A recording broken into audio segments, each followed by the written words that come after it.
North East England voted resoundingly to leave the EU. At this factory in Peterlee, the talk has been of Brexit ever since. And opinion is still divided on whether we're doing the right thing. It looks like it's totally messed up. We'll be stuck in it now. We could be even worse off than we were in the first place. I just wish we'd just get on with it now. I just wish someone said, right, we're leaving, that's it. Sign the piece of paper and let's see what happens. For this business, Brexit thus far hasn't been a disaster, but they're preparing for no deal, which might be. Some argue no deal, no problem, but the Bank of England takes a very different view. Its vision of what happens if Britain leaves the EU abruptly in March is pretty horrific. In the bank's disorderly Brexit scenario, Britain would head straight into recession. GDP would fall by up to 8%, the sharpest decline since the 1920s. The unemployment rate would almost double to 7.5%.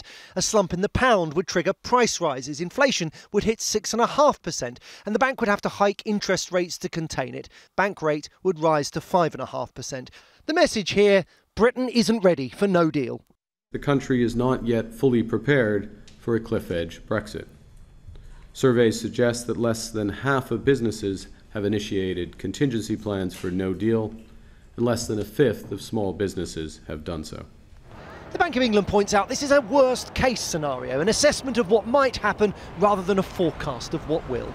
The bank makes a series of extremely negative but plausible assumptions. It imagines severe disruption at the border, that net migration goes into reverse, that the population begins to shrink. And it assumes that the British government fails to negotiate a single new trade deal before 2023. The good news is the Bank of England believes the banking system is prepared for the worst. Its stress tests show our 7 biggest lenders would survive a disorderly Brexit without falling into the arms of the taxpayer. The Bank of England was asked to carry out this analysis by Parliament, but the integrity of it has been challenged and the timing of its release, so close to the meaningful vote, has been criticised. Well, I think this is part of a pattern that's emerged over the last few years where the bank's independence from government, which is a very valuable commodity, has been eroded in different ways, and its credibility as an independent institution, I think, has been eroded alongside that.